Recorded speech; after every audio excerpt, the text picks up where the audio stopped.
Mijëra emigrant nga Shqipëria dhe Kosova të kthyer në vendlindjet e tyre për festën e Pashkëve kanë hyrë në Shqipëri përmes pikë kalimit të Muriqanit. Festa e Pashkëve ka rikthyer fluksin e lartë të kalimeve këtu në pikën e Muriqanit në kufirin mes Shqipërisë dhe Malit të Zi dhe kryesisht në hyrje të Shqipërisë.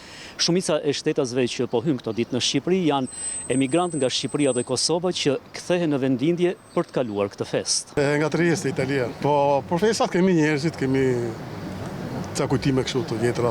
Uroj gjithë njerëzit e mirë që ka toka. Nga Zvicra, Zyrich. Gjithmonë në vendlindje, gjithmonë njëme të mirë, so mirë. Kemi kënaqësinë.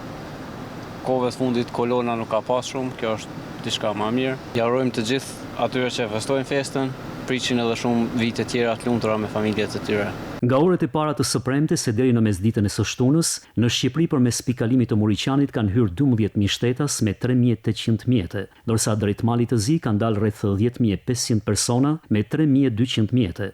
Për të shmangur rallët dhe pritjet e gjata të kalimtarëve gjatë këtyre ditëve, shërbimet kufitare të dy vendeve kanë aplikuar procedurat e përshpejtuara të kalimit.